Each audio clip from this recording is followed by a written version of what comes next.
Well, hello and welcome back to SuperCoach Edge. Well, we shouldn't be surprised in the slightest with Bont headlining the round with a massive 182, such is the quality, of course, of the superstar. But Liam, what of that other standout named Willem Drew, smashing out a 163 if you don't mind? Of course, that took us by surprise, but for Champion Data, who back in April ranked him the 7th most important and impactful player in the game, they finally get vindication! I mean, I just want to point out the fact that I can't remember who it was, but last week I feel like we got a question about options. Last week or the week before, about options that were under whatever as a mid, under like 500k, and I was like, Willem Drew. I mean, Champion Data has been singing their praises all that time ago. Number one ranked player in the game, but. So, I mean, it comes as no surprise to me. 163, not who would have thought. We all knew it. Well, I was a little bit suspect. Yeah. I was a little bit, I thought you were awfully coy, and I thought maybe you'd use one of your remaining couple of trades to bring in Willem Drew, because you've foreseen this, and amongst both of us, I think you were probably the true believer when you read out that stat many episodes ago when Champion Data released it. I had no issue with Champion Data. I was like, finally, they've seen the light. I didn't trade him in though, because I just don't know. Champion Data, sometimes they like players, sometimes they don't. It's hard to know. That's true. Yeah, I couldn't bank on it. But anyway, before we do kick off this episode, before we get stuck into things, we will run through, as always, our socials. So if you're not following us across one or all or any of these what do you call them? Channels, make sure you do. So on YouTube, if you search SuperCoach Edge, don't forget to like and subscribe so you are notified when our content does drop from week to week. On Twitter, you'll find us at @supercoach_edge, Damon at DomoJ88, myself at Liam Evans _95, Facebook, Instagram, TikTok, search SuperCoach Edge, and you'll find us there. Yeah. And speaking of which as well, as we record this, much like last week, we are going live. So we do have some, I guess, a virtual audience here with us. Of course, providing the canned laughter and throwing virtual tomatoes at us on stage, all that sort of stuff. It's real laughter. Yeah, genuine laughter. We just can't hear it. That would actually be maybe something we can implement. I might have to set that up as a bit of a soundboard and just like whack in laughter where I think they would be laughing. Or at least hoping. But yeah, no, it's always good. And I suppose it's this time of year as well that the viewership naturally drops, the listenership drops. So we thought, why not just do something different and just work on our ability to do it in one take. Just flexing the old content creator muscle, because we're just muscle bound. But with that, before we get into how we both went for the weekend, let's read out, considering we are live, a few of the questions and comments. And of course, if you are tuning in live, coming in late, all that sort of stuff, flick through comments, questions, because we will, of course, be taking your I gots to know as a live edition. So make sure to send those through. But first up, we do have number one ticket holder, always the first one in the gates. Adam, hope you're feeling better, Adam, because he copped it. Bit of sickness. I think it was him, and a bit going around, but hopefully you're feeling better, Adam. Jono, good to see you, mate. Another regular. G'day, legends. We have ourselves as well. Good for us to join the live stream. Just letting people know we were about to go live. Slim, another regular. Hoy hoy, boys. Yes. Absolute Slim Jim. And of course, there was a lot of these people here are in our SuperCoach Edge Cash League, and Slim is in the finals. So we'll read out a little bit later as to how he and along with everyone else fared. Adam, he was asking, so of course the little message that we popped in the chat there saying that we're about to go live was just mentioning that we're having some late dinner. And Adam was asking you, Liam, was it a chili pie from Gaffney's? It was not, but I have to admit, I did have one of those the other day. Another one? Yeah. Love a good chili pie. Get on them. Gee whiz. Get on them. If it didn't come out twice Please as hot sponsor me, as it did going in. Please sponsor me. They should. Slim says, here we go. Just a little bit of barb at me this year. Slim has said hot pies from Mitchell. Of course, that was the opponent of mine that I faced in the finals in the SuperCoach Cash League. And I put in a stinker, so he got over me. And Slim in the Discord as well was taking the absolute piss. Did a little bit of a write-up, trying to rev up Mitchell, and giving me the moz. Jonas put the strudel down, Liam. He said the strudel. I don't know about that. And he said Sloppy Joe and Pipe versus Slim's Garrison knockout match in Cash League 1 this week. Well, there you go. Bit of a preview as to what's to follow in the second week of finals. But with that, let us get into how we performed on the weekend. So let me whack up my team here. And actually, it comes with the changes that I've already made heading into round 22, which is a little bit of a sneak preview, as you can see here. So whoever I'm playing in the second week of finals, this is how I'm lining up. So I'm not going to take a backward step here. This is a bit of a cheat sheet. So just quickly, what I've done is I've brought in Philippou for Dowling. Philippou obviously in the forward line. I'll be using him to loop with Jackson on the bench. He's playing first up. And actually, that's not really going to work this week because Richards is playing first up. So I can't use him as a loop. But for the following few weeks, I can. And what I will do is make a choice between the two key forwards that have been awfully disappointing in Charles Curnow and Jackson. I'm going to choose Curnow over Jackson. And as you can see there, Heaney is probably going to be the man that I'm looping in the midfield, playing first up. Hasn't been performing well over the past 3 weeks now, sub-tons. So that is a bit of ace up the sleeve there to try and get a little bit of rank back, but also potentially get over my Cash League opponent. But let me reverse that so we can see how I was settled up. So as you can see there, I ended up scoring a 2,395 and ranking-wise ended up sliding down 914 spots to now sit 3,995th. I was surprised it actually wasn't a bit more of a stark drop because the reason being, as I go into my team again, I took a risk by backing in the two young guns in Flanders as my VC and Sheasel as my C and bypassed Bont, which obviously bit me square in the ass. But there was a little bit of method to the madness, which we went through in last week's episode with the Eagles, of course, giving up the second most points to opposition midfielders. And Flanders was on track, actually, for about over 140. He scored quite well in the first half until he fell away as the game wore on. I think he might have got a little bit of attention from, what's his name, True, or one of those dudes. I forget his name. And he ended up actually getting benched for an extended period in the back end of the match as well, but just wasn't to be. Thankfully, this week, heading into round 22, I regain Rankin after a 4-week layoff, and with his ownership actually dropping from 14% to just 4% since suspension, I'm hoping that he can do some damage for me, especially with my attention now turned to the SuperCoach Cash League finals.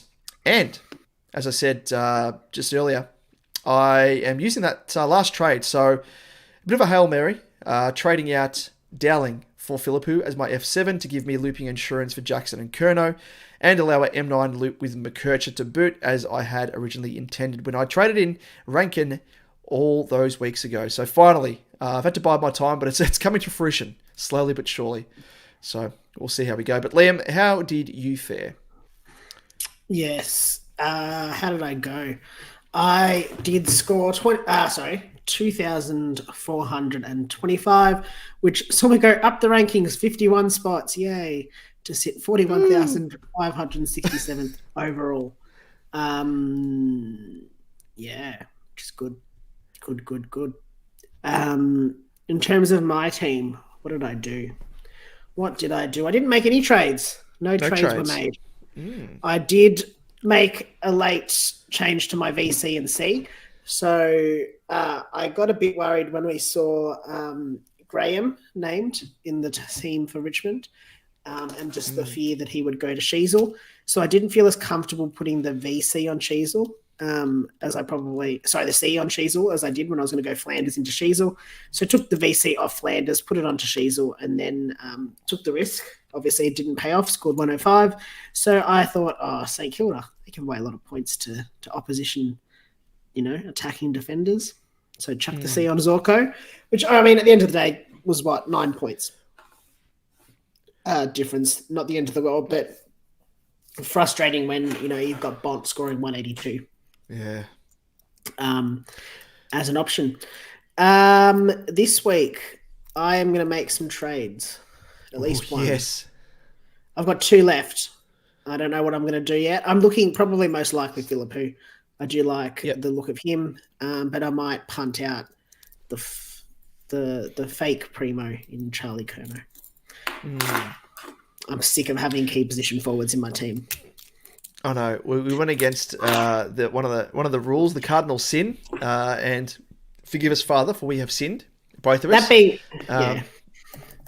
I mean, I want to have a look first at. I know he's got who is it? Hawthorn, West Coast, and St Kilda on the run home. Kilda, yeah. So I want to have a look at sort of how if there's any favourable matchups there in terms of scoring. Before I consider it, and then think about whether bringing in Philippou is more beneficial, or whether it's worth looking at keeping him and just trying to loop him where I can.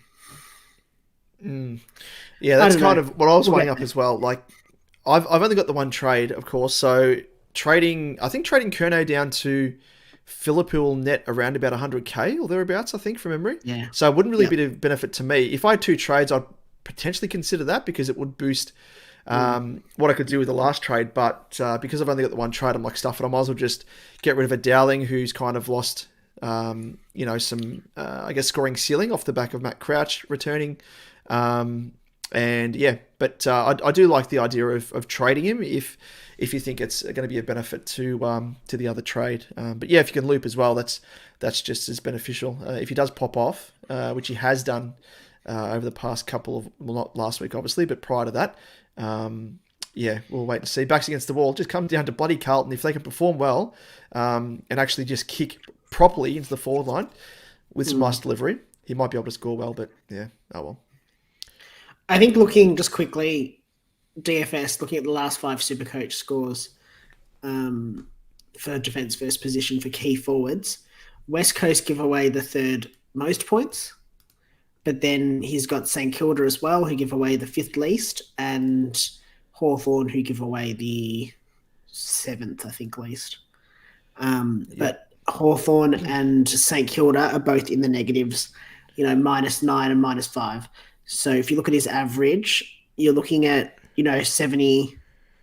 76 odd and 80 odd in those 2 games, theoretically. Obviously, West Coast is 11.98, but again, that gets you to sort of just under a ton. So it may not necessarily be worth it. I don't know. It's a funny one. Yeah. I'll be looking at what I can do. I've got 2 trades as well. So obviously trading Curnow down to Philippou nets me some cash for my last trade as well if I need it. Yep, I don't mind it at all. Don't mind it at all. And speaking of like needing trades and needing a bit of a boost, Liam, I don't think you actually need any help because that's a bit of a segue to our head-to-head. And would you believe that you've now won 5 on the trot in our head-to-head?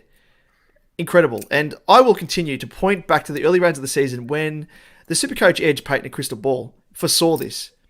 So you can't keep a quality SuperCoacher down, really. I've said that all the time, and of which you are. So you are now 6 wins to my 15. And remember it was 14 to zip or thereabouts? And now you've absolutely smashed it. So you've almost halved the margin there. So full credit to you. So you're on 6 wins. I'm on 15. And the differential is 1,928, which you can still whittle down. 3 weeks to go, Liam. 3 weeks to go. Ooh, it's only like 600 points a week. And even then, I wouldn't quite get there.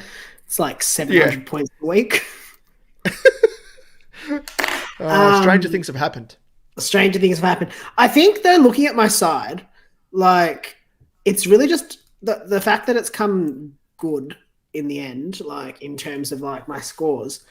It's like players that I think a lot of people jumped off, like Stewart. And I don't know whether I want to talk about the fact that I still have Tom Powell in my side. But like in the last like I was going to trade him out recently, and then he's just like popped off again. Like I think he turned up in the last 2 games. Yeah, 101 and 105 in his last 2 games. Before that, I was sort of looping him as well. When he scored those 39s and 51s, I was able to loop him on the bench. But like, just he's back. He's back, baby. He is back, and it's because he's playing a bit of time in defence of all things. Like he's been played up forward early season, then played mid time, and now he's back in defence, helping out, especially without the grilled fish being there. They need a bit of help from McKercher and Sheasel in the midfield. A bit of a role there, bit of a role player is Powell, utility. But yeah, so looking good. That's where the differences come. Is that I haven't had to use trades, and I've got relative pods in my side now, which is good but bad. But anyway, that's what I'm thinking of. Like a strategy next year is like the guys that are come good now that I've actually traded out, like Tom Stewart, Tom Powell. I reckon very fortunate. Yeah, I don't think that's very fortunate. But even Stewart as well. Like both of their uptick in scoring has come off a change in role. Like Stewart, in the preseason, remember he was playing a bit of time in midfield, and we're like, see if that translates into the regular season, which it didn't really. And like apart from a spatterings of like just quick rotation through the middle, now that he's playing in this role, like it's just so frustrating. Like imagine if he was doing that from the get go, would have been a very nice player because we started him, and just didn't wasn't capturing the sort of scores that he was previously due to what's his name, the other dude, young guy. I forget his name. In defence, Max Holmes was impacting him, and now it's funny that Stewart's not in defence anymore, and Holmes is being impacted by I think Humphrey. So it's like it's in a roundabout way. It's like he was impacting Stewart, now he's being impacted by another player. It's just a domino effect type stuff. But yeah, very very interesting. But Liam, shall we move on to the first segment, of course, and it is the one that sums up the wider SuperCoach round in general with the good, the bad, and the ugly.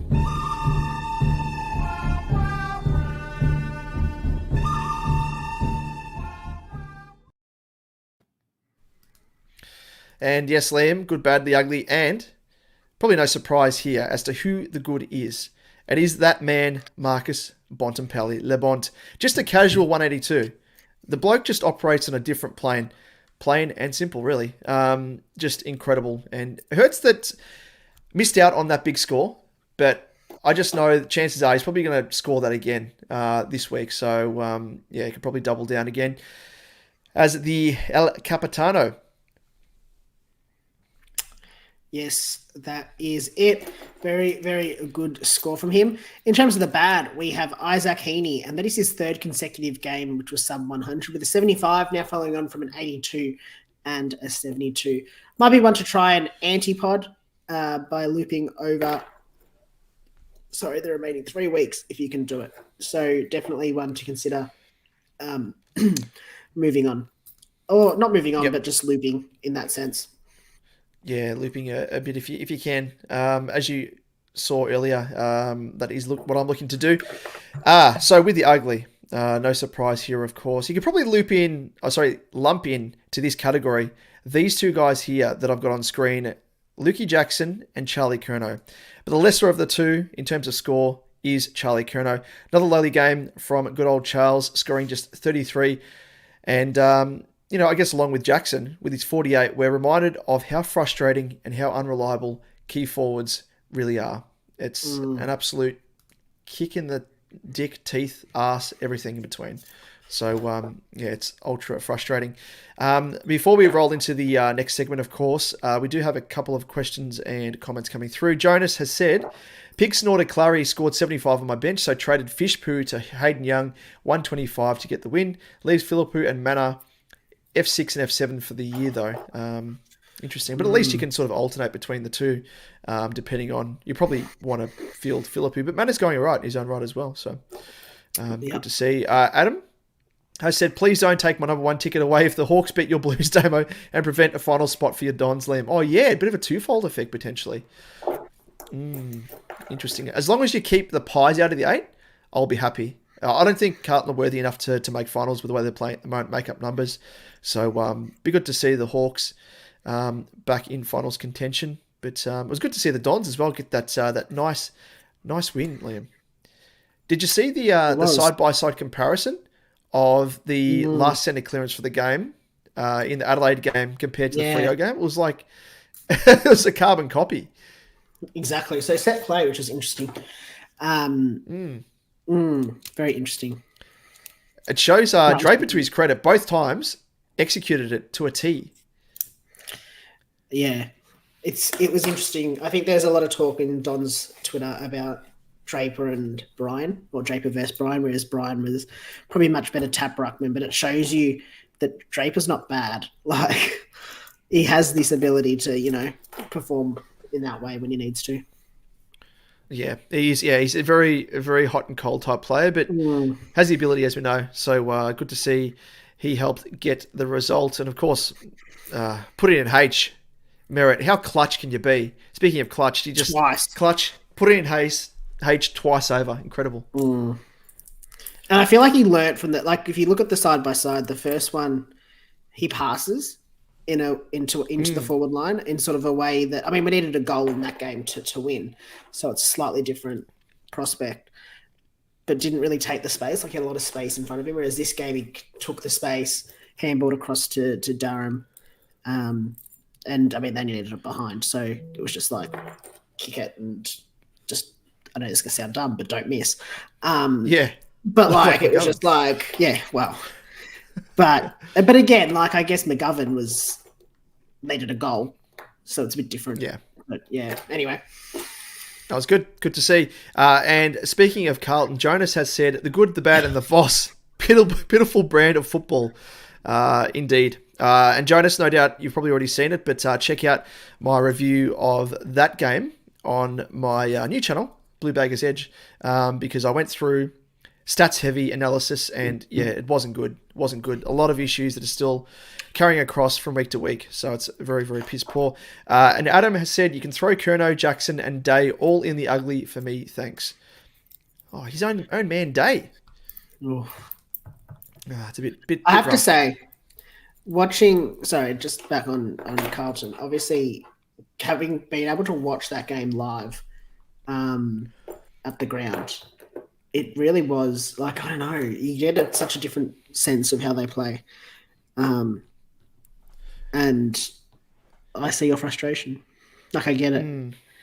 Like, I think when you watch it on TV, you don't get it to the same level, but like watching it, I was like, you've got free players up the middle and you're choosing not to kick it to them. Like, through the corridor. Yeah. You're choosing to go wide and slow. It was frustrating. Like, those seats, because we were obviously at the game, and we were in the high heavens, level 4 at the MCG. But it was really good because bird's eye view virtually of the entire ground. You can see the setup.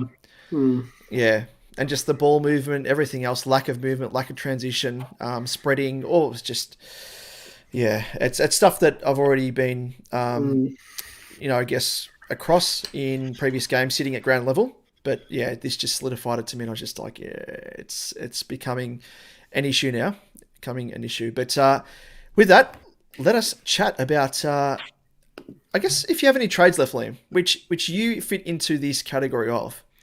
Shall we help the kind folk, that all those people that are fortunate enough to have trades like yourself, by going through some of the best trade targets, the ace up the sleeve, we'll call them, in The Price is Right. Show me the money.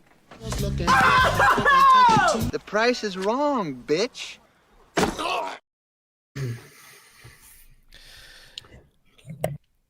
Well, yes, Liam, it is The Price is Right, of course, and let us go through, of course, for those people tuning in live, feel free to flick through any players you'd like us to chat about. I imagine quite a few people tuning in are probably out of trades like myself, but let us bring up here in SuperCoach, we'll go through and we'll find out the, I guess, most traded in players at the moment as it stands and the most traded out.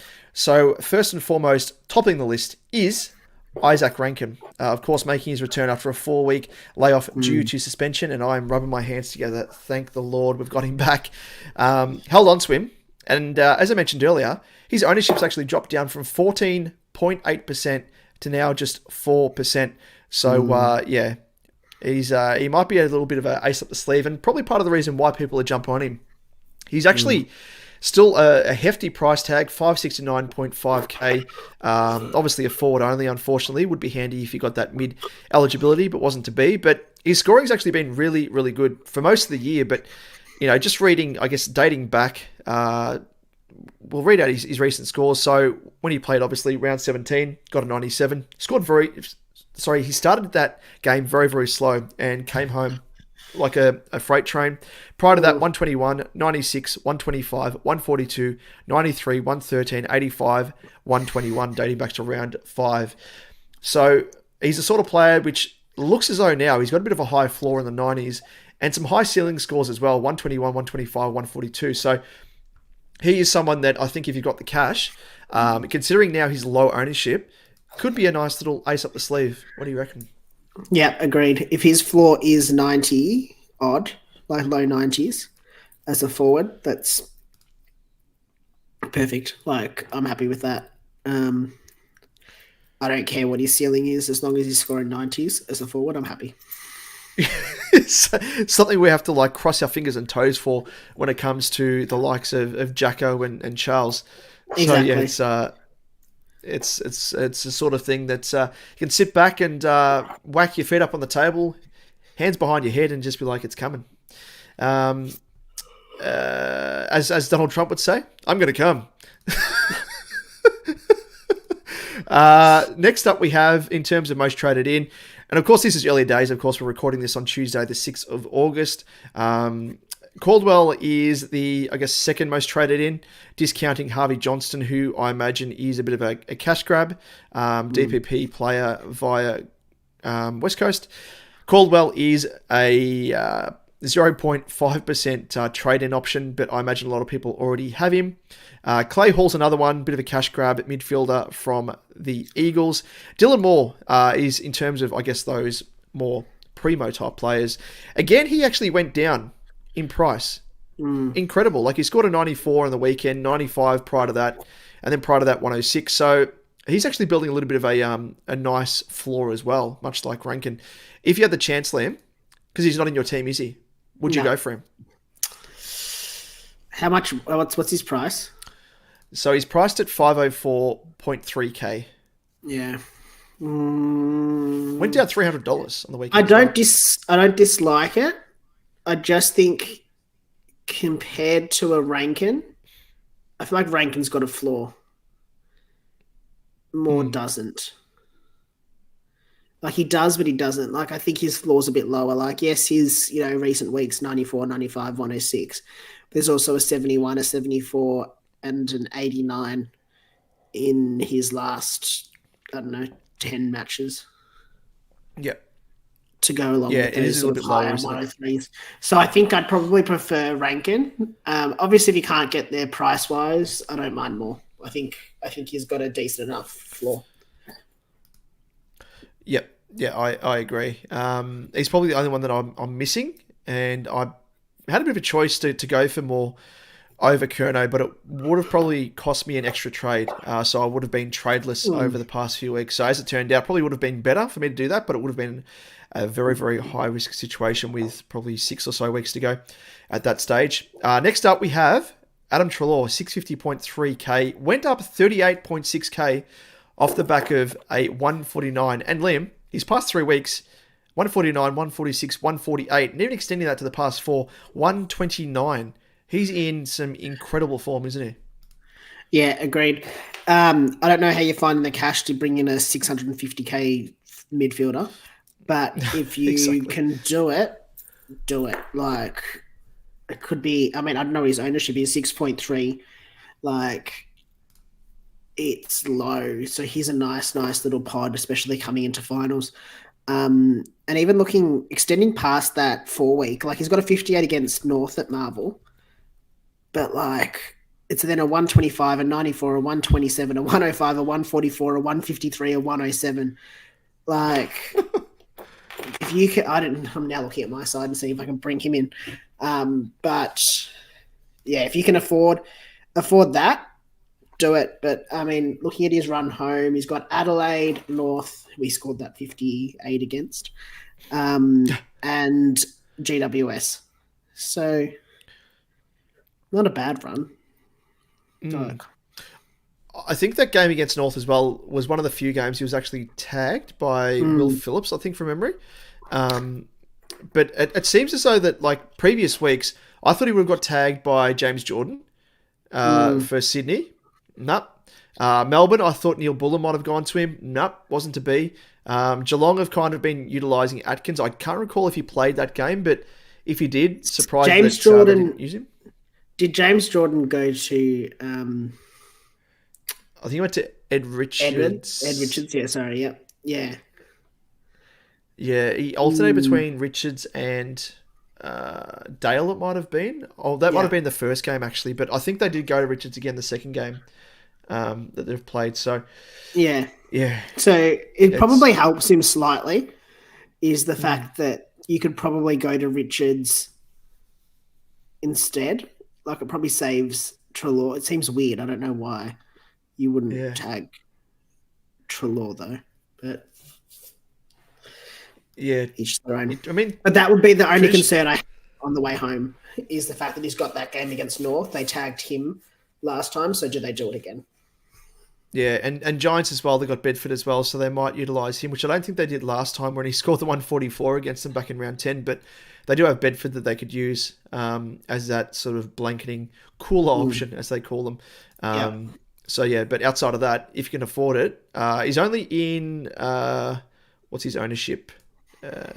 He's in... Actually, what? No, that's Bont. I was going to say, Jesus, I clicked on the wrong one. 6% of teams is Treloar. So, don't mind him. Don't mind him considering that. There is Jesse Hogan as well, which is an interesting one. 501k, went up 38.3k. But again, key forward, we don't like them. He's been scoring well enough, but again, no. Just don't do it to yourself, really, please. There are other rookies to mention as well here. We will lump them all together to save us time, of course. But there is Archie Roberts. Liam, what were your thoughts on him on the weekend as a defender option? Scored a 46. Played well enough. I don't think he gets dropped. Wouldn't bring him in as a playing, like, for your field. Bring him in as a, potential cover / cash grab. He won't get dropped because we are Jersma's done himself an injury. I don't know what. Done himself a mischief. Done himself a mischief. I don't know what it is, but he'll play.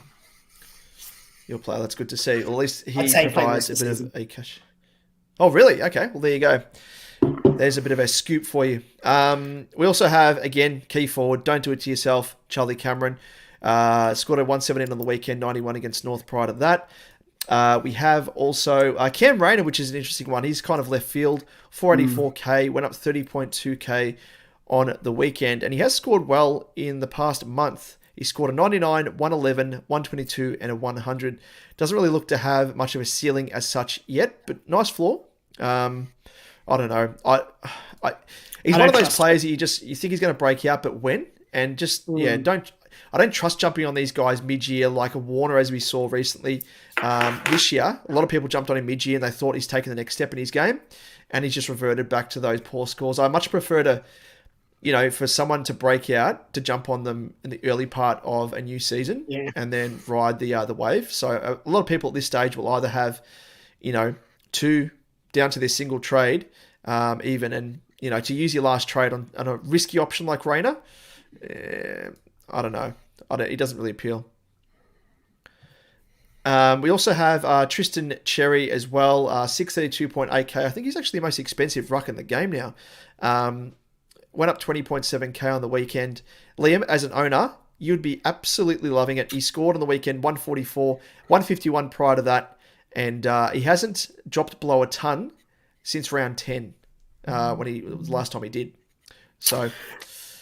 It's funny. I think when we were talking about Gawn's injury, we were talking about Cherry and kind of saying he's a good pick, but he have a ceiling, which is just absolute. And to be fair, before that, he really didn't. Like, he was scoring hundreds, but he wasn't scoring sort of, big scores. Like he had the 131 against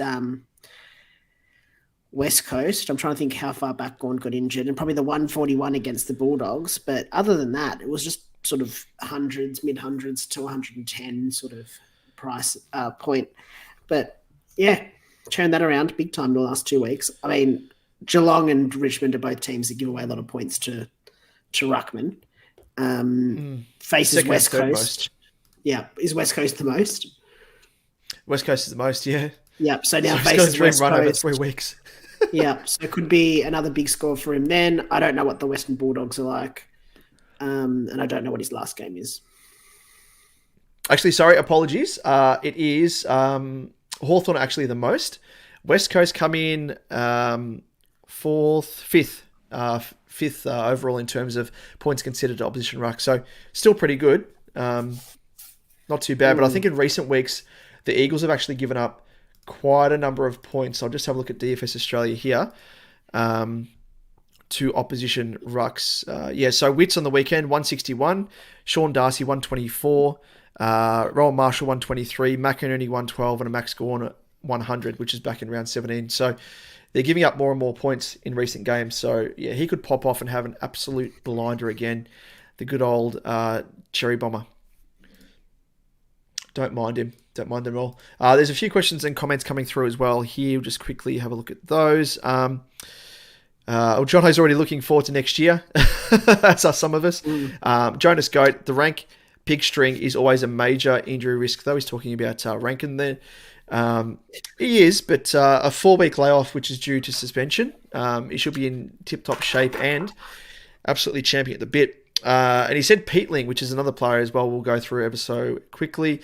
359k as a mid-forward. Not really an option if Kelly and Cogs are coming back this week. I think Cogs is due back this week. Kelly maybe a week or two away. But yeah, it looks as though Peatling's like the first choice for sub, which is frustrating because he's shown that, as I bring up his scores here on screen, when he's played the full games, he's actually scored quite well. Like a 96 on the weekend, 133, 93. The next full game prior to that was a 111. He scored a 56 against the Cats, which was a little bit low. But prior to that, 116 against the Swannies, 83 against the Lions. So, yeah, he's the sort of player that you can kind of rely upon. There's a bit of a trend. I'm not a fan, personally. I think too much risk with someone like him. I'd rather go for a Philippou who is cheaper. Yep, exactly right. Nice little segue there as well. Don't make that right. He is. Yep, he's 28k cheaper than Peatling is Philippou, priced at 331.1k, and he's got the role now, Philippou, and he's shown enough. I think there's enough of a trend there. Data set to really give you some security. He's passed 3 games playing in the midfield role, 112, 101, and an 85. So looking really good. And he's actually gone up. Almost 120k over the past 3 weeks. So yeah, he's going about things the right way, and just again ticks the boxes in terms of an uptick of scoring when it comes to a change in role, as opposed to just having some nice uptick in form like a Keys, for example, who we spoke about last week as a small forward and didn't have a change in role. So do like Philippou. Outside of that, look at this, Tom Powell. There's 0.1% of people that are trading him in. Get him in. Matty Rowell, are you tempted? He's come back with a vengeance. No. 122 and a 97. No. Oh, classic. There is Jack Sinclair as well in terms of the higher price players. Defender, midfielder, 142 on the weekend against the Lions, and 99 prior to that, 140, 88, 110, 143, 135, 147. So he's probably right up there in terms of defender mids that you could grab, but lofty price tag. If you were going to choose between him and this other guy, Liam, who we might round things out with, Lockie Whitfield, who's priced at 630.4k, who has gone. He hasn't dropped below a ton since round 11, and he has scored 152, 133, and a 137. Would you be tempted to go for Whitfield or Sinclair? Whitfield. Yep. I feel like he's got the role. He's scoring well since round really. He hasn't gone below 100 since round 14. Oh, sorry, round 13. And he's got a ceiling. So the floor's good and the ceiling's good. I'd be going for him, certainly. Yep. Yeah, I totally agree. And it's amazing that he hasn't been tagged. Like, I know in other seasons he has, Whitfield.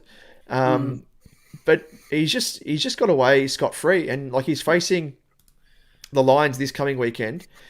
And I reckon he's going to get away with it again. Favourable matchup as well. The Lions, they concede the second most points to opposition wing attacking defenders. So he could have another field day. 3-round average, 140.7. 5-round average of 128.4. So it could even be a VC and a C option as well, which we'll go through in a moment in our next segment. So, yeah, I think he's definitely someone that you could jump on. Yep, agreed. Outside of all this, Liam, just to round things out, I guess if you have trades up your sleeve and you need some loophole players, there are quite a few players as well as you can choose from, isn't there? Yeah. And I'd just be looking for lowest price point, DPP and teams that are playing. I don't know the fixture off the top of my head, but looking at teams that are playing majority Saturday or Sunday games, the later possible. Obviously, without knowing round 24 or 25 or whatever it is, the last round. Oh, yeah. Before they bring in the... very frustrating. I'm sure they'll bring it in this year. They're just going to be like, oh, you know what? Yeah, let's just do it. I do know that they haven't announced the full fixture for the last round yet, have they? In its entirety? No, they haven't announced it yet. It's just journos leaking what they've heard at this stage. I do know that Carlton and St Kilda are on Sunday, I think. So I think there was one of the journos, might have been Ralphie or Clark. They've leaked that. So Tom Morris, I think, has been leaking them all. He's leaked all but Morris. 3 games off memory. Just wants to be first. Like, what a classic. I think it was Tom Morris. Apologies. Yeah. So he's gone. Okay, so this is what we've got so far. Oh, yes. Okay. Collingwood is the Friday night game. GWS Western Bulldogs is the early Sunday time slot. Richmond and Gold Coast is looking like it'll be the early Saturday.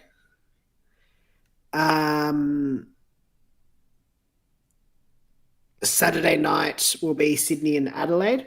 Sunday evening will be Freo and Port. I think that's it so far. Interesting. Other journos are releasing other games as well. So yeah, it's all on Twitter. But I think it's due to be released tomorrow. Oh, well, thank the Lord. So we'll find out. Yeah, because it's got like obviously permutations as well, ramifications for those playing off in the SuperCoach Grand Finals. Like you need to know like whether or not you can use loopholes and that kind of. As I was going through my trades and stuff, I only got one trade, but that was something I was looking at. I'm like, well, can I, if I'm bringing in Philippou, can I loop him? Like, when's he playing? When's Charlie Curnow going to be playing? And I'm like, shit, okay, well, I haven't released the fixture yet. So get on it, AFL, you bloody numpties. Before we roll through into our next segment, we'll roll back through the questions and comments. Jono, you've said, I wish Archie Roberts didn't play last week, was looking at him for next year. There we go. And you said some early planning for 2025 for me is going really well. There you go. Remember this time last year as well, Jono, you were chatting about planning for 2024. Jonas, the AFL injury list has been updated tonight. Oh, very good. Very, very good. Well, with that, Liam, shall we jump into the next segment? The old one that we always whack the captain's hat on for. And what do we say, Liam? We say, I'm the captain now. Look at me. I'm the captain now. What a massive wind-up that was. I couldn't tell if you were frozen in StreamYard here or if you were just going... And I actually looked frozen, but I could hear... Yeah, so I was like, he's drawing breath. Get all of the air in. into my lungs. It's like the old longest year boy video. That's a classic on YouTube. We might have to do that. The longest. I'm the captain now. See who can bellow out the longest. I'm the captain now. Very good. Well, Liam, in I'm the captain now, we chat about, of course, what VC and C options you've got for the upcoming round of SuperCoach. As always, we scrounged through the data and found the top options for you to consider. Shall I pass over to you, Liam, to roll through the first, or do you want me to do the honours? I'm good to go for the first one. It is Nicholas Dacos versus Sydney. I'm assuming his name is Nicholas. Nikolai. Oh, there's another one. Put it in an N. Put it in an N. He has scored... who knows? Who knows? He has scored 135, 81 and 62 in his previous 3 games against the Swans, having attracted tags in the latter 2. Back in round 1, when he scored that 135, Horse opted not to use James Jordan as a tagger, so it does remain to be seen if he does change his mind this time around. But with only one VC-worthy score of 147 in his past 5 games, with other scores being 101, 106, 89 and 92, he doesn't really jump out as an attractive option. And the Swans have been the 4th most restrictive team to opposition mids. But over their past 2 games of bad form, they have been slipping with scores of 163 to Willem Drew, 133 to Wines, 132 to Butters, 124 to JHF, and 46 to Trelaw, and 113 to Ed Richards. I mean, I don't know. I can't remember what he scored on the weekend. If I get up quickly, I might be able to see. He scored 101. 101. So not great, not bad. But I don't know where I was going with this. Oh, this is where I'm going. Didn't really cop a tag, which I thought was interesting. No. Not that I think he had, an incredible game, but I just found it strange that Carlton decided not to tag him. Surely they send a tag to Dacos in terms of the Swans. Jordan goes to him, I'd expect. So I would probably avoid. I totally agree. And like you said, he hasn't really had the form line to give you much confidence in him being VC worthy. And I think there are some better options as well at that. And in the same game, though, before we move on to other options, in other games, Goulden, much like Dacos, good old Errol, his form hasn't been anything to write home about, with only one decent VC score among his past 6 games, that being 142 against North, with other scores reading 95, 85, 108, 99 and 109. His previous 3 scores against the Pies are 109, 156 and a 72, so it's a bit of a mixed bag. But Goulden does get a plum matchup against the Pies, who concede the most points to opposition mids. Could that spark him into form, Liam? Don't tag either. Maybe. Could be. Yeah. If you want to take the risk, probably be a bit of a pod if you want to. Yeah, I don't mind it as a pod for a Friday night. I'm assuming it's a Friday night game. But I don't know. Yeah, I think there are better options. ones, I think. Yeah. Yep. Next up, we do have Whitfield, Lockie, up against the Lions. And he scored a 125 back in round 7 and a 71 and 120 in his last 3 games against the Lions. But does come into this with a favourable matchup, with the Lions conceding the 2nd most points to opposition attacking defenders/wingers. Hasn't scored below a ton since round 11 and in incredible form with a 3-round average of 140.7 and a 5-round average of 128.4. So he does provide a very safe VC or C for your weekend. Yeah, I like we spoke about him earlier. Love him. Love him as the VC. Everything going for him. Form. Great matchup. He should go well. Agreed. The only concern I would have is Berry potentially going to him. Yeah, it's true. Yep. He's the designated tagger. Don't mind him though. I think as a VC, it negates the risk though there. Yeah, exactly right. Yeah, I think of all those players we've spoken about so far, I think Whitfield is probably the standout option. With form ahead of him compared to the previous 2 in Goulden and Dacos. Next up, we have in this same game Dunkley. So we haven't included Neil here because going to assume that he's going to get tagged by Bedford.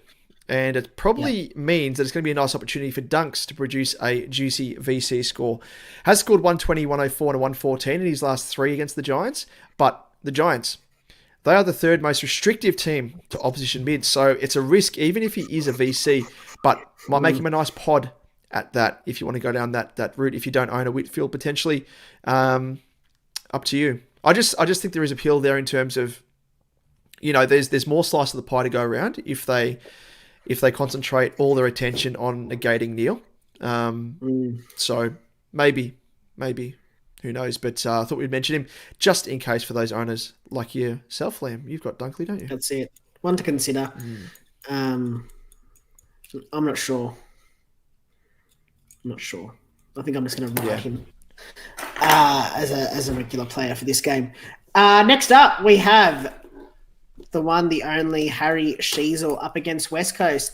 And the box of Cheezels comes into this game with a 3-round average of 134 and a 5-round average of 123.8. So he is in absolutely supreme form. He has was held to just the 105 due to an early tag by Jack Graham, but soon worked his way into the game when it was lifted from the second quarter onwards. So it could have been a huge score, again, if he was allowed freedom for the entirety of the game against Richmond. He scored 129 back in round 13 against the Eagles, 114 and 114 in his last 3, who he faces at Blundstone Arena, where he has scored 108, 119 and 160 this season. And of course, it is a very favourable matchup with the Eagles allowing the most points to opposition mids. As such, he is a standout VC/C option. And North could get back-to-back wins. That's true. Back-to-back. Really good form. North almost knocked us off, which probably is probably a walk in the park anyway, for the fact that they nearly did it. But Sheasel, this could be the third week that I'm actually considering putting the VC and the C on him, which I hadn't think I'd done previously. No. It just shows the quality of the youngster. And as well, let us know, John O, tuning in if you still are, as whether or not you're going to bring him into your team as a starter for 2025, because I'd consider it, I reckon. Interesting to see as well if he gets DPP eligibility, because obviously as a defender, been sort of sharing time between defence and midfield. So I wonder if he's triggered a DPP for next year. Don't know. We'll have to look into it before we round out the year, potentially in the last episode. But yeah, I do like him, of course. Outside of Sheasel, there is another player that you own, Liam. It is Tristan Cherry. And he is one of the most informed rucks in the game with a 3-round average of 134.7 and a 5-round average of 126.8. He has scored 131 earlier in the year against the Eagles also, whilst his previous 2 games to that were 88 points and 35 to be, I guess, disregarded because he was playing second fiddle to Goldstein in those games. So, pay attention to the 131 that he had back in round 13, definitely. It's also a great matchup because the Eagles concede the 5th most points to opposition rucks, with recent scores such as we spoke about earlier, 161 to Witts on the weekend, 124 to Darcy, 123 to Marshall, 112 to McInerney, and a 100 to Gawn. So, judging by that, probably expect around about a 120 odd or thereabouts, upwards of that. And he's shown, as you said, Liam, earlier, he's built a little bit of a ceiling score against nice opponents. So, as an owner, are you tempted? Yes. It's going to be a coin flip probably between Sheasel and Cherry, just because they've both got favourable matchups there for the BC. I'm going to see on either of them. Very good. Next up, we have Zach Butters up against Melbourne. He has scored 98 back in round 3, a 184 and a 57 in his last 3 against the Ds. And he has a favourable matchup with the Ds currently giving away the second most points to opposition mids, as we saw the damage Bont did with his 182 against them. Do the Ds employ Neil Bullen to tag Butters? last time the teams met in round 3, the D's instead used him on Houston, so he may escape attention as he did on the weekend against the Swans when he effortlessly scored 132. I like Butters. He has been scoring well enough, albeit I feel burnt back from that round 19 game against Richmond when he wasn't tagged, had a favourable matchup, and only scored the 89. So I don't know, that's still fresh in my mind. But yeah, I do like him as well. Yeah, I think there's something, I mean, when do they play? 7:30. Yeah, okay. One to consider. You probably have to go C on him, though, at that stage. Yep, exactly right. Well, I mean, having said that, there are quite a few other players as well that you could look at as, if you're going him as a VC. I don't know in terms of the starting times for the remaining matches, but bit of a segue to the next option, and it is this man, Maxi Gawn, or Maxwell Gawn, or Maximilian Gawn. He's been a bit more of a, Maxwell Gawn? He's looked pretty good, at least on the weekend. 130, return to form for him against, of course, my other ruckman that I own in English, who is just an absolute inanimate carbon rod. Prior to the 130, he scored a 97 and a 100. The round 20 game was, of course, his first game back over 3 weeks, and I think he's moving okay. I mean, he's ankle strapped up. He's considering, it looks like he's got a bit of a stick up his ass and not moving completely freely, but gone okay. So against Port that he faces, this is the big standout. Back in round 3 when he played them, scored a massive 177. Prior to that, 2023, he scored a 74, and 2022, a 160. So has nice history against Port, and you'd think Jordan Sweet could give up some points potentially. Port Adelaide, they actually have a negative sort of correlation to allowing points to opposition ruckmen. In recent games, they've conceded only 89 points to Grundy, 84 to Pitnet, 58 to Nankervis, 110 to Moyle, and 137 to English. I think prior to that, they were actually conceding some points. So I don't know. I'm still up in the air whether or not I take the punt on him, but I don't mind him. Don't mind it. For me, probably not. I mean, I don't own him, but I would probably steer away from him, and there's better options. Yep, there is better options. There's another ruckman, Liam. I'll throw it to you. I'll just bring him up on screen here. It is Rowan Marshall from the Saints up against Richmond. Now, as we know, Richmond are giving away the second most points, I think, to ruckman. Yeah, third most points to opposition ruckman, going at plus 17.91, above their average in the last 5 rounds. So looking at recent scores, Tristan Cherry scored 144, Darcy Cameron 121, Jordan Sweet scored 94, Kieran Briggs scored 122, and Luke Jackson scored 121. So some big scores there against. And if we look at his recent form against the Tigs, it is a 147 coming earlier this season from round 4, I believe. 146 last season and 90 in 2023. So certainly has the form line behind him and has a very, very good run into this game. Sorry, has a good, favourable matchup there, and also has had a good run in recent weeks. So 123 against the Eagles, a 135 against the Dons, and 126 against the Lions on the weekend. So I don't mind him as a bit of a pod C option. Yep, I totally agree there as well. If I had the money, and it's funny, like the swings and roundabouts of SuperCoach, the form line of players, how it can change so quickly. Like remember, midway point of the season, he was scoring back-to-back 164, 169. People were jumping on him, and then he just went to shit. 73, 85, he scored a 117, 95, 111. Like his ceiling scores has dropped away, and then the past, as you said, 3 games, 123, 135, and 126. And then he finishes the season quite well in terms of matchups against Richmond, Geelong, and Carlton. So don't mind him if you have even a spare trade up your sleeve to to bring him in. But yeah, I do like him, as you said, as a nice little C option for sure. Rounding things out, Liam, we may have passed up another play here potentially, but I think all the main ones have been spoken about.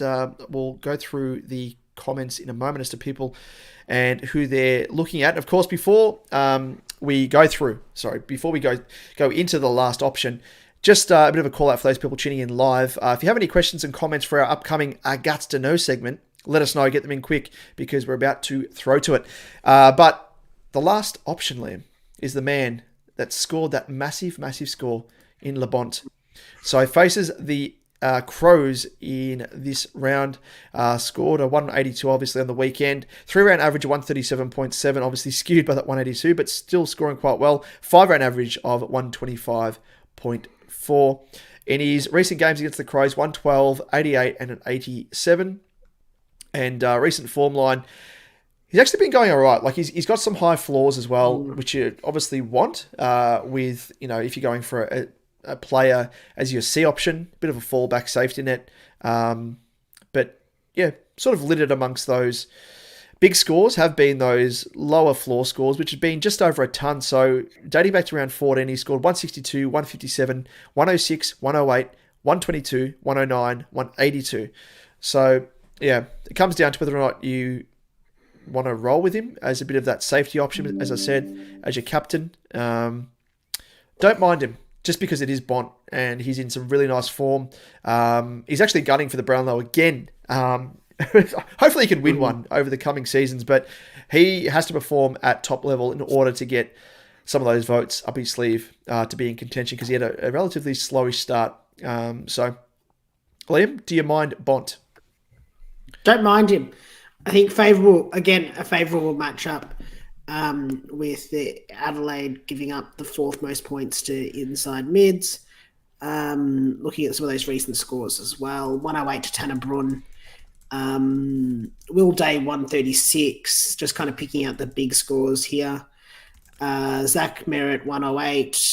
Josh Dunkley 140. Lockie Neal 179. Those sort of the big scores from recent weeks. So I don't mind it. Again, you're sort of waiting till almost, is it the last match of the round or is it? I think it is. Yep. Which I don't mind. I don't have an issue with, but yeah, you're kind of waiting a little bit to get there. Yep. Exactly right. Yeah, so I'm kind of torn. Do I go for Butters? Having done that with Zorko on the weekend. Yeah, and as we said, Liam, we said it for a little while. The last game of the round, that's fraught with danger. Now I do. Before we roll into our head-to-head, we have a few comments. We have Jonah saying VC Cherry or Sheasel or Gorn. Jeez, he's going to throw a bet there into C Bont. So he's going for Bont as a bit of a safety net there. If one of those three don't pop off, depending on who he goes for. John O'Carroll has said Gorn into Steele / Marshall. I'm liking as some pod combinations. Don't mind that. Jono has also said Sheasel is high on my radar for next year. There you go, answering that question we posed him earlier. But will be highly priced. Will be around about 650k, he says. And he's also said, row your boat gently down the stream. Row in the boat FC. He's loving this, which is, of course, he's referring to his own team and himself in third person. So very good of you, Jono. Now, Liam, onto our head-to-head. Would you believe it? Your form across both of our head-to-heads, you're just coming home with the wettest of sails. Yet another win to you with your choice of Sheasel, outscoring Flanders 105 to 91. And you've managed to pull the differential in your favour as well, which of course was last week, but I guess extend it, I should be saying, to plus 17. And overall now, our win-loss ratio, you're on 12, I'm on 8. So with 3 rounds to go, you've taken out our captaincy head-to-head. So I'm merely has gone in my favour. You can celebrate. I'm merely playing for respect I don't take that as a win. 105 is as the captain's score, like the winning one. That's not good enough. It's not good enough for me. Yeah, I know. But hey, at least you still outscored me. I know it is a win, but like it's sad. It's a sad win. Yeah. You've got first pick this week, Damon. I think I can't remember. I do, because you went for Shees. You know what? I'm going to return the favour. I'm going to go for Shees myself this week. Shees nuts. I love watching him play. He's an absolute joy. Even though he did get tagged in the first quarter last week, and I don't think he touched the ball in the first 10 minutes, but he came home, like you, Liam, with a wet sail and absolutely smashed it, and probably should have scored quite well had he not been tagged. So Uze and Graham, piss off to West Coast already, you bloody pleb. But I'm going to go for Sheasel. So lock and load him in. Who would you go for, Liam?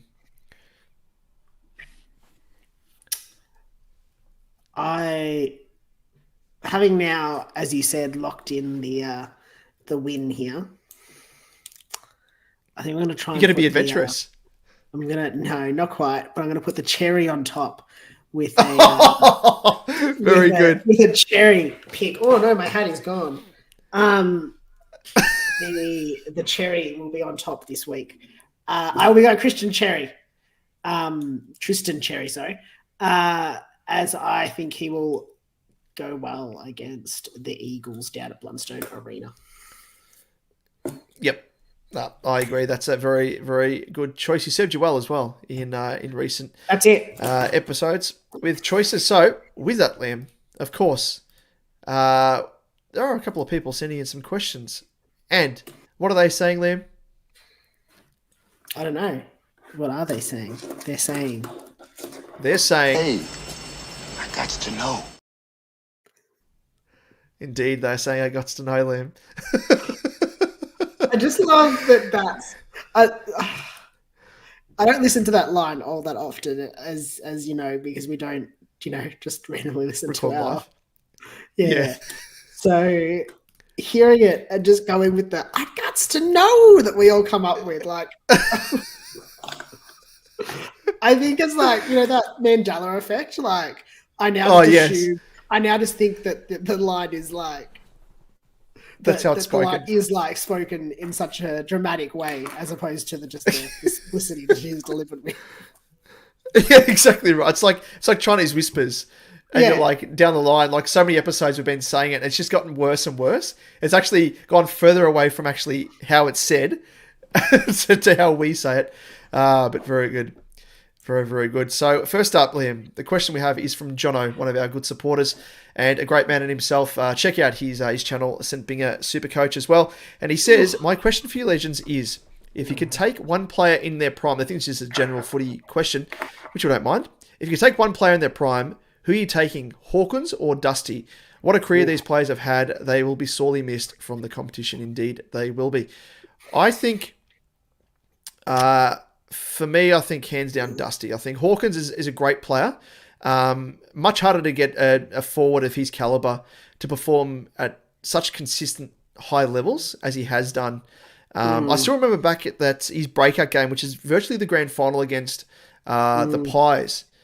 And he smashed it. So I think Dusty is, for a player to win, 3 Norm Smiths, which hasn't been done by another player, just speaks to the quality of his ability to perform, not just on the big stage, but on, grand final day where the pressure is on and where so many players are faulted and not being up to standard. Just incredible. So he's really performed at a different level compared to other players. So for me, I'm going to say Dusty. Yeah. I don't think I've got much else I can say to that. I agree. I think if I was to build a team around one,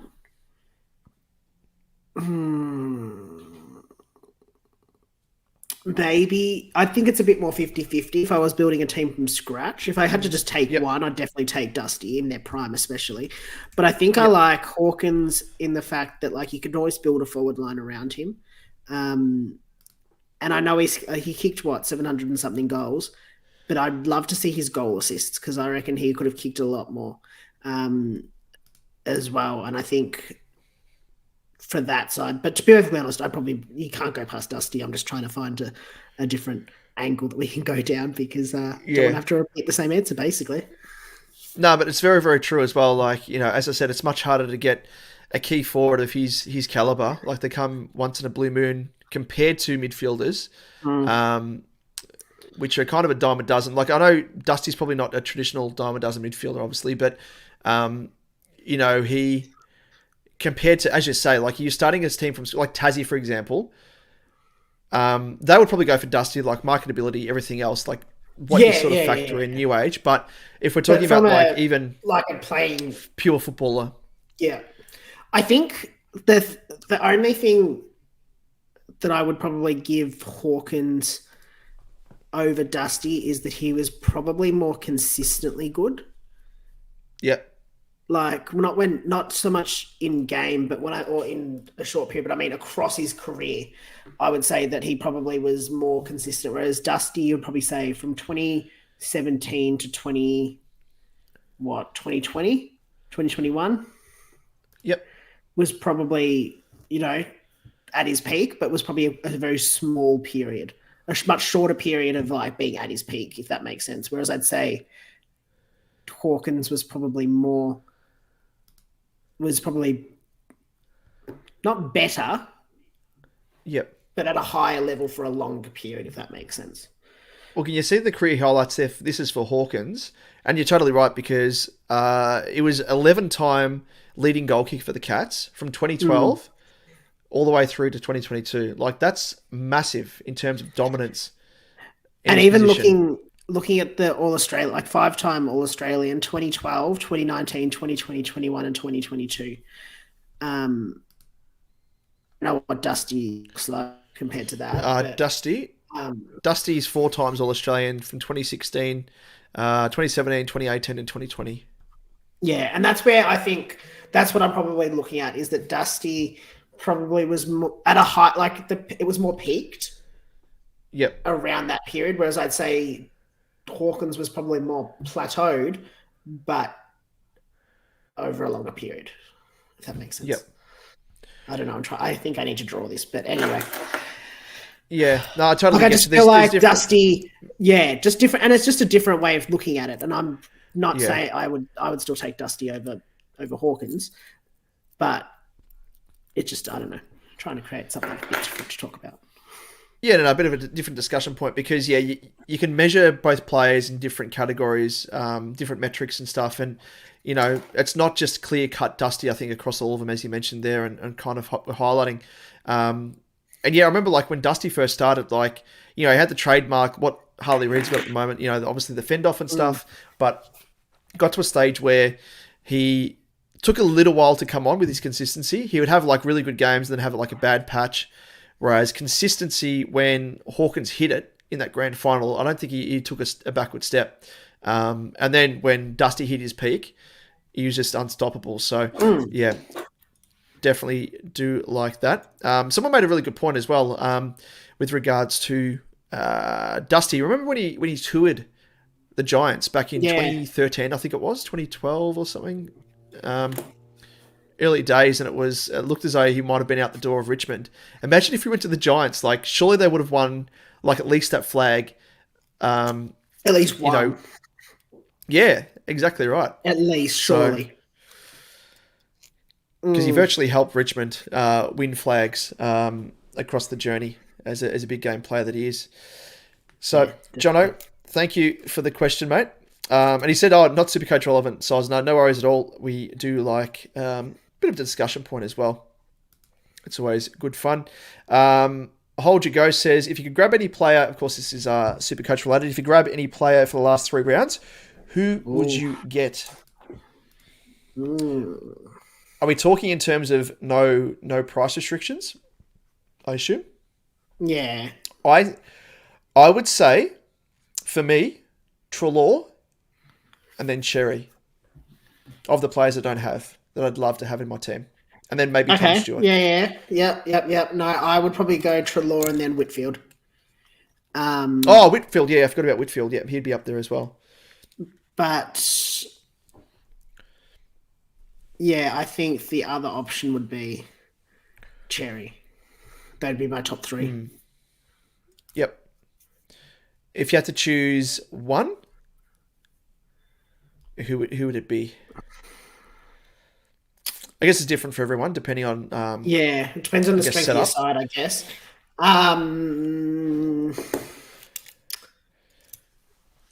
Probably Cherry, because I don't think we're seeing that same level of quality in the rucks currently. Yeah, sets you apart. Gives you a bit of a leg up, doesn't it? Whereas I think, and probably then Whitfield. Treloar's probably my least, because I'm like, at least one of your midfielders is probably going to pop off with a decent score. Like, looking at my team there on screen, I would love nothing more than to upgrade Houston to Whitfield. Yeah. And that would just fill me with so much joy. Because virtually week on week, he's scoring like an extra 30, 40, 50 points compared to Houston. So that would help me. And obviously Cherry as well with my setup. Just punt English into the sun. It was a moon. And yeah, bring in Cherry. That would, again, net me like an extra 30, 40, 50 points every single week. Yeah. Jonas has added here, before we wrap things up, of course, Dusty played the downhill skier role better than anyone. AFL coaches would just let him play midfield and run forward without manning him up, while Richmond's mids worked hard covering for him. Michael Hibbard used to beat Dusty time after time after time because he was quick, thick, and stayed low to the ground. He would run everywhere with him, and Dusty couldn't break free. There you go. Quick and thick. What a combo. That is a good combo. I don't disagree. I actually say, I think, if you're going to say, I don't know, controversial potentially, I feel like there's a lot of hyperbole right now about Dusty, and they're like, oh, the greatest player ever. I'm like, I don't think I would go that far. Like, I don't think he's the best I've seen. No. And I'm mindful of that. I think he was a great player, don't get me wrong. But I don't think I'd go that far. And so I do kind of look at it and go, he probably did get to play a bit of that, I don't want to say downhill skier role, but not quite that level. But, like he did kind of play a role that probably did let him not be defensive and play in a way that... Yeah, just pure attacking. That was his strengths. Which is not an issue, not a criticism of him. Because he played it so well. But yeah, I can see where Jonas Goat is coming from there. Yep. No, totally agree. There. Let's just round things out because running dry with I got to know, obviously, because this time of year, no one really got to know. Everyone knows. Everyone knows the answers to, they don't got to. Let's just have a quick look at the SuperCoach Edge Cash League. So what's happened here in the final? So Slim faced off against I Can Hardly Read. Slim in 4th spot, I Can Hardly Read in 1st, and I Can Hardly Read ended up beating Slim's 2,562 to 2,465. So I Can Hardly Read goes through to the prelim. In the other, what do they call it? Is it qualifying final? I always get confused. Qualifying, yeah. So I faced off against Hot Pies, Mitchell's team. I was in 2nd, Hot Pies, Mitchell in 3rd. He ended up trouncing me with the high score of the round as well to boot, so I had no chance. 2,614, trouncing me, 2,395. He goes straight through to the prelim, so well done to you, kind sir, and likewise to you, Dan, of I Can Hardly Read. The next game we had Joe, of course, Jonas Goat, his team, Sloppy Joe Lay and Pipe. Still gets me. In 5th spot, playing against 8th, Unique Individuals and Sloppy Joe Lay and Pipe. He got through with a 40-point win, 2,500 to 2,460. He is through to face off against Slims in a mouth-watering clash that. And the other elimination final we had, Export in 6th spot, facing off against Toddy FC in 7th, and Export was victorious 2,542 to 2,444. So Export goes through to face off against me. So all the best to you, good sir, but not all the good luck to you, because hopefully I can get through with a win. And if I win, Liam, if I win, who am I facing off against? I don't know. Who are you facing off against? I can't read. Can you see? Too small for me. Oh, okay. No. I can hardly read. So that applies to you because you couldn't read. I can hardly read that. Let me tell you. And the second SuperCoach Edge Cash League, we have Big Bad Brisbane Bear in first, facing off against I am the captain now, and I am the captain now. What a team name, of course. Jake, victorious by 103 points, and he goes through to the prelim. Big Bad Brisbane Bear faces off against Is Don Is Good, who ended up beating Job's Giraffes 2,533 to 2,483. In the other elimination final was myself up against Small Victories, and he had a big victory, 2,502, beating myself 2,395. He now goes through and faces off against Zoracilla, who came up short against Tyrell's Hacks, who goes through to the prelim. So there we go. That's the tail of the tape for both SuperCoach Edge Cash Leagues. All the very best to those people that are still in it. And Jono Carroll has said, still mad I finished 9th. Have a look at the minor premiership as well. I'll put it up on screen, but we won't roll through. Jono, I'm pissed off that I finished in last. So you should, Liam. So you should be pissed off. I don't even think you're there. I'm not in the minor premiership of one of them. That's how bad I went. I was like, where are you? I was just letting everyone else, win. I'm going to say, Liam. Letting the you people of the SuperCoach. Oh, here we go again. The you people. Geez, you can't be stopped. Put a lid on him. Minor premiership. There you go, Jono. So you're in 9th. You ended up having a 4-point win over Ruck-Off. Go. And you said to him, Ruck-Off. And you've gone through to the Jono. Minor premiership prelim. And Liam, even though you finished in 14th, you had a big victory against LDU for Brownlow. 2,425 to 2,361. You go through to face off against our longtime supporter, Black on White, Scott Arthur. And could be a nice little win. And if you win, Liam, you then face off against Rowan, the boat. So what you're saying right there is very, very true. So keep one eye opened, Jono. Look over your shoulder, etc., says Liam. But that's about it. That's how both leagues look. Now, Liam, before we go, where can the good folk, the good people, the you people of the SuperCoach Edge community find us on socials? If you people are not following us, you people can... We've lost subscribers in recent weeks, Liam. I don't know what it is, but now I know what it is. Every year, I think at this point, it's so random, like with these subscribers. I reckon they might have been annoyed with the fact that they might have followed us in to Flanders and Sheasel with VCNC, but I don't know. But no, every time, it just drops away. But now I reckon it's to do with the you people. A number of times that you say you people. I haven't said it in at least a month, I want to say. Anyway, you know what? I don't even know. I don't even know what I'm going to say. I don't even know what. It could be worse. I could be saying a lot of stuff. Yeah, could be worse. Our lovely supporters. I'm now sucking up to them because now I feel bad for saying you people. No, on YouTube, search SuperCoach Edge and don't forget to like and subscribe. On Twitter, search @SuperCoach_Edge. Damon at JMJ88, myself at Liam Evans _95, and on Facebook, Instagram, and TikTok, search SuperCoach Edge. And please just search for us. I don't know.